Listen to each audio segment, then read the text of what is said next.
Today we have a story of a crazy entitled parent who said, "I made your body, it's mine." We'll get into that in a bit, but first, I'm getting married and my parents will not stop being rude to me. So, my significant other, 27, and I, 29, are getting married soon. A while ago, there was poor communications on all sides in regards to paying for the bridal shower. People got upset, so we sent a message to the bridal party to explain what happened, including both me and my significant other's parents' role in the situation. A family member did not like the message and felt we were placing sole blame on my parents. So this person sent the message to my parents. We don't feel like we were laying the blame on anyone in particular, but sure, we could have said it better. We apologized because I don't want to hurt anyone's feelings. This is the part where things took a really bad turn. Basically, as soon as we took any responsibility for this situation, my family doubled down on saying some of the nastiest things I've ever heard. I would apologize and I would just get dragged. Things like, I'm going to get written out of the will, my grandparents would be disappointed in my religious choices, how I need therapy, that my childhood wasn't as hard as either of my parents' childhood, as well as trying to point out various faults in my significant other. I also got told about some trauma that my parents both unfortunately had to go through. None of these things have anything to do with the situation at hand. I came to realization that my parents do not respect me and that we have unhealthy boundaries. Stemming from this travesty, I told them that I need more space and that I need to redefine my boundaries. That went as well as you would expect. After countless times of trying to hear them out, explain my perspective, how they hurt my feelings, dealing with immature, passive-aggressive comments and attempts to meet them halfway, I basically don't have it in me anymore. We're approaching the wedding and I'm still being told how my shortcomings are impacting my family. I've tried countless times to remove myself from these situations and it is never enough. My wedding is going to be wonderful, but never will I ever be able to forget how my family has acted for nearly a year. My heart hurts so bad. I feel for OP, and if I were in OP's shoes, I feel like I would begin to feel like, honestly, it's not worth trying to put up with that. I mean, somebody who just keeps muddying the waters and churning this up and there's never a resolution, how much of it can you tolerate before you just start distancing yourself from it? Also, hi, I'm Steven, and if you guys can't get enough of hearing about these entitled parents, why not hit those like and subscribe buttons down below? That said, our next story is,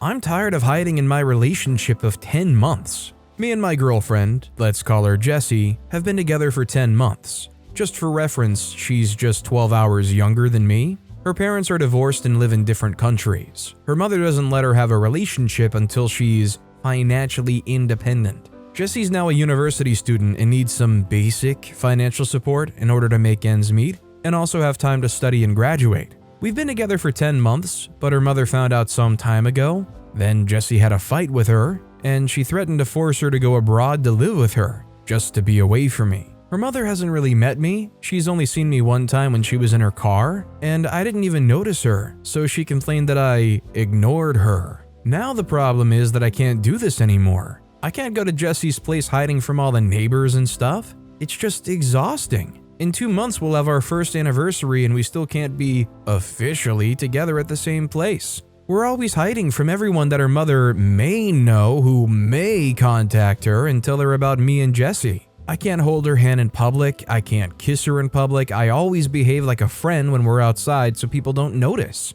I told Jessie that I could talk to her mother, and as an open-minded person, and try to make her see that I am good for Jessie and that we don't need to be financially independent to have a relationship. She was totally negative about it, telling me that her mother will try and put all the blame on me, tell me lies about Jessie, or even have a fight with her in the end. Jessie doesn't even try to change the situation. She just leaves everything as it is so she can stay out of trouble. Another thing she keeps telling me is that her mother is not like anyone I've met, which doesn't really make much sense. What can I do in this messed up situation? How can I fix things? What can I say to Jessie or her mother? I'm totally stuck. Honestly, I think it's worth discussing with her to try to figure out a plan to get past this. How long can this situation go on with no clear resolution in sight? God forbid OP wastes so much time on something that doesn't even have any kind of resolution even being discussed. Is it even really much of a relationship at that point? Or is it just a loose dream? Our next story is, Some dad gets weirdly aggressive at the grocery store. This happened the other day, and I'm still completely confused by it. Being a parent was probably secondary to this dude's malfunction, but it was his initial justification nonetheless. So, I'm waiting in line at the service desk at the grocery store to break a couple large bills into smaller ones. They're going slow, but there's nothing I can do about that, and once it's my turn, I'll be done in a matter of seconds. Cue some dude coming up in my peripheral vision as I check my phone. Whatever. You end up in the middle of the line when you're trying to figure out how long then go to the back. Cool. Except, he keeps coming until he's almost fully in front of me, scratch-off tickets in hand. Hey friend, I say, I'm pretty sure this isn't how lines work. Maybe this is all a funny misunderstanding. Come on, I've got my kids with me, he says, instead of correcting his error. And sure enough, he had 3 kids with him who are standing off to the side. As far as I know, I'm not an unsympathetic guy. If he'd led with that, I'd probably have let him get ahead of me anyway, even though I'm not going to be long once it's my turn. But that's not what he did. So I reply, sure, but that's still not how lines work. Here's where we go nearly off the rails. He squares his shoulders, lets me see that he's absolutely a full head taller than me, and says, yeah? But what are you going to do about it? Excuse me? I'm baffled at this point, but also a firm believer in the doctrine of don't start none, won't be none. I said, what are you going to do about it? They said, complete with a half step forward. Nothing, because it ain't happening, I say, trying to make it clear that I'm not impressed. Confused? Yeah, but he's not the first person to get really freaking weird with me at the store during a holiday weekend. After a moment, he gets behind me in line. I went back to ignoring him and got my 15-second transaction handled when it was my turn. What kind of weird macho game did he think he was scoring points in? Is this a main character out in the wild? I'm at a loss trying to figure out what he genuinely thought I'd do. Definitely think this is just some macho guy who's used to getting his way or bullying other people into getting his way. It's like he's just playing some D&D or pick your path type game and hoping this intimidation check is going to work out for them. Our next story is, of course he didn't say the whole truth about why we're not talking to him. Me and my girlfriend, Eva, have gotten into disagreements with my parents at different times. They were generally centered around some things about Eva, including but not limited to how she looks, behaves when ticked or in a spiteful mood, and her background. We managed to stay trouble-free after moving for about half a year, but all good things come to an end. During this time, although possibly before, my father started seeing someone. Let's say her name is Sarah. From what I heard about her before I met her, she seemed alright as a person, just a little too interested in the more private stuff. This was confirmed when Eva and I met her for the first time. She was a little distant perhaps, but if I considered what she probably heard about us from my father, she kept trying to ask us what's our story with my father. We always tried to deflect or at least give some half-baked explanation, as we felt the full detail is not really her business just yet, and doing so, and actually having something to back it up, would effectively be carpet bombing their relationship and causing issues. Yet she kept pushing, all while telling the new things about Eva my father came up with and started to believe them more. After Eva deflected her question for probably the 1,000th time last month, Sarah blew up over text on her, saying that she gets everything about the disrespect, rudeness, and stupidity. Then she blew up on me as well with the same stuff. Having discussed the issue with Eva, the carpet bombing and its plan have been mutually approved. Hello, Sarah. Sorry we may have been disrespectful. We have our reasons. We promise you to tell you all we have to say, but you will probably not like it. Reconsider if you still want to know. And so the second day, Sarah told us she needs to know. So we told her within the bounds of relevance. How he supported Eva and I against my mother because it was beneficial for him, and started treating Eva the exact same way after that was over. Or how he framed Eva for cheating. There's also some other things. These two just overshadow them so much. Mind you, he did tell Sarah about these things. Just from his perspective that made him look like a saint victim. He just didn't have the backing of, messages and some other family members. Sarah was at a loss for words, tried to argue about it, then decided to be nosy with other family members. Father has not been pleased with Sarah finding out the details and gave us an earful, but we sleep soundly knowing we just did what was wanted from us. Hey, to be honest, sometimes honesty is just the best policy, It makes things a lot easier than masquerading around,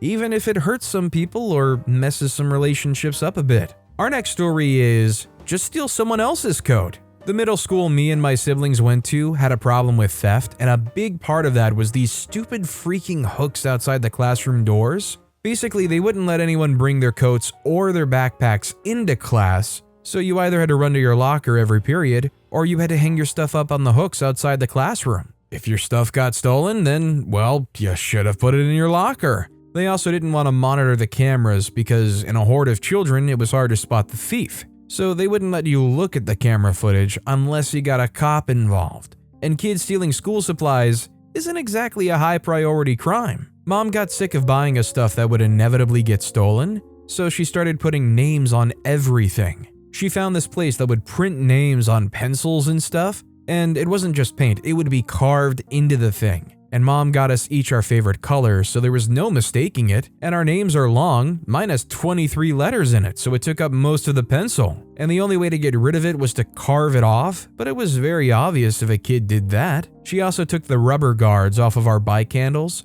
put a piece of paper wrapped in plastic inside, so that if it ever got stolen, it was easy to prove, and she'd write our names on the tags of our coats. Well, one day, my brother gets done with school, and he can't find his jacket. It was brand new and very distinct, so he quickly spotted the kid who stole it, who denied it and said it was his, and parents got called to the office. They'd ripped the tag off, but Mom was sneakier than that. She'd taken apart one of the seams and put my brother's name on the inside, and then she'd come prepared with a sewing kit. The other kid's mom tried to protest about Mom destroying the coat, but this is a small town we're talking about. Everyone knows everyone, and great-grandparents ran an upholstery shop for decades, and we all grew up helping them out, so we knew how to sew. The principal knew my mom and knew that she could sew and wouldn't damage the jacket, so she pulls open the seam, shows my brother's name stitched into the lining of the coat, and problem solved. Come to find out, the mom didn't want to spend money getting her kid a new winter coat, so she literally told him to find one he liked at school and then steal it, and she'd back him up. Dumb luck that he happened to pick my brother's coat. After that, any theft accusations against the kid were taken very seriously. Nothing concerning the hooks was ever done to manage theft, but other kids quickly figured out that stealing from us was a bad idea. As an adult, I do feel kinda bad for the kid. He was just a kid and his mom wouldn't buy him a coat in the middle of winter. But that entitled mom can go suck a lemon because I know for a fact that family was not struggling for money. She'd just rather spend the money her husband was making on herself instead of her kids. I feel like a parent uproar should have happened at some point. I think the parents needed to unionize and protest against these dumb hooks that just allows so much theft to happen. How could they just let that keep going on and on? Our next story is, couple brought a toddler with squeaker shoes to a wedding. Some dear friends got married the other day, and it definitely was not a child-free wedding. And to the parents in attendance credit,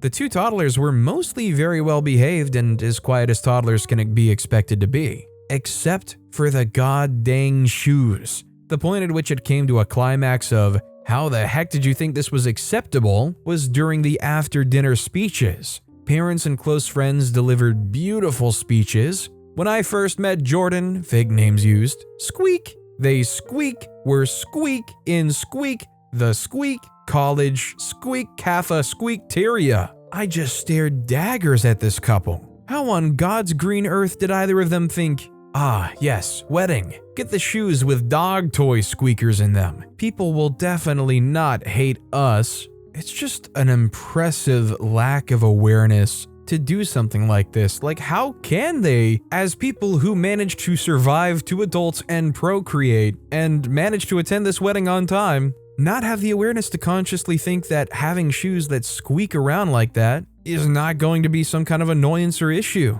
Honestly, impressive. Our next story is, my father wants to reconnect with me after 20 years. My family gets mad at me when I refuse to talk to him. The cast is me, male 25, my sister Maria, female 21, our mother Anna, female 44, and our father John, 45. For background, my parents met in their late teens and soon had me. 3 years later, they had my sister Maria. When my sister was 1 year old and I was 3 years old, my parents got separated. They never got married. because my father cheated on my mom with a woman who's over 20 years older than him from what I've been told, and they're still together now. Growing up, Mom never told me or my sister too much about John. I know that both his parents and his sister pretty much disowned him after he cheated on my mom, but they're irrelevant to this story. Anna never got full custody for us after that because she didn't know how. Back then, she didn't know what full custody meant. But John was still sending Anna 200 euros a month for each of us until we became 18.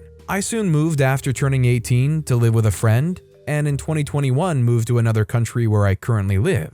After that, I only kept little contact with my mom and almost none with my sister. Fast forward to the 31st of August, so 3 days before this post is made, on my birthday, I get a call from an unknown number. I pick up, and the following conversation followed. I said, "Hello?" John says, "OP?" I say, "Yes, who is this?" They say, "It's me, John." "I'm sorry, but I don't think I know you." He said, "I'm your dad." I said, "I'm sorry?" He says, "How are you?" "Why did you call me?" They say, "It's your birthday, right?" "Yes, it is." "Happy birthday, OP." I say, again, "Why did you decide to call me now? Don't you have a new family?" He says, "Yes, I'm married now, but I have no other kids other than you and Maria." At this point, I was in disbelief, so I ended the call. I couldn't understand why did he decide to call me after 20 freaking years of no contact between us. He tried calling me again, but every time I ignored the call. The next day, Mom called me. I said, "Hello?" She says, "Why did you hang up on John?" "Mom, are you serious right now?" She says, "Yes, he changed now. He wants to have a son and daughter again." I said, "I guess it's just a bit too late, don't you think?" She said, "Stop being dumb and go talk to your father." I said, "No, you go talk to him if you want to. I have nothing to talk about with that piece of crap." After I said that, I hung up on her also. Both my mom, her side of the family, and also my sister have been blowing up my phone daily. I already blocked some of them. He hurt us badly and everyone decided to forgive him out of nowhere for no apparent reason. I'm not forgiving him. I'm thinking about cutting contact with the rest of my family if they keep defending him. A good father doesn't leave his children for 20 and then out of nowhere decides that he's entitled to having a relationship with them. I'll keep you all updated on this, but for now, I'll be going no contact with them for a while. 1,000,000%, if somebody like this wants to come back into your life and all of a sudden have a relationship, you're fully entitled to not engage that, and you're totally entitled to not be shamed for it. I think it's a very valid thing that OP's going with and grappling with and how OP feels. Our next story is, my mom wants my Switch because reasons? I've always had a strained relationship with my mom. I won't go into details, but just know that we never got along very well, and it only got worse as I got older. Car rides are absolute heck on earth because I'm stuck with her, and our worst fights have usually been in the car. After my parents divorced when I was about 13, I stayed with my mom because she was remaining in Canada, where I've lived my entire life, while my dad was moving down to America to be closer to his family. Being stuck with her during some of the hardest years of my life sucked, and I even went to stay with my dad during COVID because I just couldn't be in the house with her 24/7. In grade 10, I decided I was going to move in with my dad when I was done with school, and as soon as I got out, I packed up some clothes and left. I still visit my mom occasionally, but because plane rides are expensive and we still have a lot of tension between us, I don't go often. Every time I visit, I bring back a bit more of my stuff. This is important later. One more thing is that for Christmas in 2021, I got a Nintendo Switch. I know, I was late to the party, but in my defense, I never really wanted one until then. I was ecstatic, especially since I got a bunch of games with it. I didn't take it with me when I left. I'd meant to bring it with me, but I left it in my room because I'd honestly just forgotten it. So after I left, my mom immediately went into my room, despite knowing I hated when she goes into my room and threw my stuff without my permission, and tidied up. She threw out a bunch of stuff and unearthed things, but what's important for this is that she found my Switch. She took it downstairs and plugged it into the charging thing downstairs. I don't know when, but she eventually decided to get a few games for herself and my stepdad to play, which honestly, I don't have a problem with. I'm not very stingy about my Switch as long as nobody's actively trying to take it from me. The first time I went back to visit my mom, she was driving me home from the airport and she started talking about the things that had changed since I'd left, including the new Switch games. I just kinda nodded along because, again, not a big deal. We got back to the house and everything went pretty alright. The dog was absolutely ecstatic to see me again, my stepdad was happy too. My room looked fine, and in general, it was nice to be back. We played a bunch of games on my Switch and just had fun. It didn't take long for my mom and me to start fighting, but it was considerably less stressful since I knew I had somewhere else to go. Before I left, I packed up a bunch of stuff, including my Switch. I put it in the case with my games, I left the games my mom and stepdad got, and put the case in my bag. While my mom was driving me to the airport, she asked me if I had the Switch with me, and I said yes. She got all huffy and upset, which confused me because it's mine. I asked her what was the matter, and she just said that I should have left it. And when I asked why, she said something along the lines of, "Clearly you didn't care about it enough to bring it with you the first time you left. You wouldn't even have known it existed if I hadn't found it for you." I was again confused because, while yes, my room was messy, everything had its place, and I knew where everything was. I think the term is controlled chaos, including the Switch. I told her I knew where it was, I just forgot to bring it. She knows I have a bad memory but always acts like I forget things on purpose or uses it as an excuse. Her response was to tell me I still left it and she and my stepdad had so much fun playing on it, so I shouldn't be selfish and take that from them or whatever. I told her it's mine. I can do what I want with it. And of course she brought up the "I paid for it" thing, which she did, but she only paid half. She split the cost with my dad. Not to mention it was a gift, and it's kinda crappy to take back other people's gifts 2 years later because I paid for it. I told her that doesn't change anything, she still gave it to me. She said something about my phone, which she also split the cost of with my dad and gave to me as a gift, and I just looked away and went quiet, which is my way of saying, I'm done talking about this. If you say anything else about it, I will ignore you.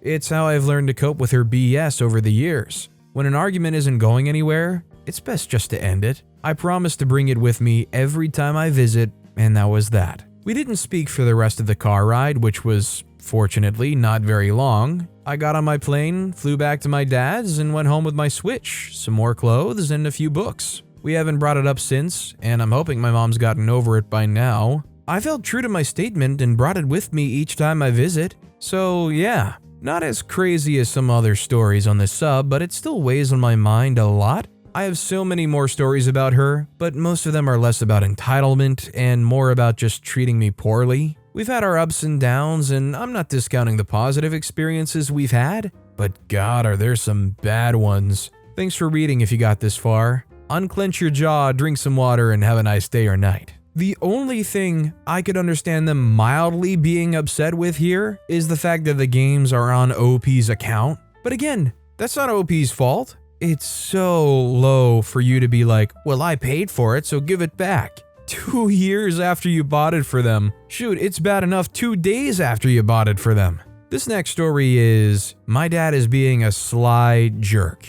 I'm 19 now, but 2 years ago, my parents had a messy divorce. This really affected me in my grades in school. But in the court, my dad was banned from the house and forced to pay €150 a week for his 3 kids. He moved in with his dad free of charge and makes good money. Meanwhile, my mom only works part-time minding, well, 2 kids. I'm old enough for myself. But fast forward to tonight, my dad knew I was looking for a job. I recently visited America solo to see family, and when I came back, I'd been updating my CV and trying to find a job, not only to help me, but our house, because he stopped paying halves. Bear in mind he still owns half the house, for heat and electricity without telling my mom, and went unpaid for 2 months. But everywhere I apply to keeps rejecting me because I'm suffering from dyspraxia, which is bad motor and everyday skills. He texted my mom tonight after literally only seeing me and said I'm not paying OP's €50 a week because he's not going to college, which I'm not continuing another year.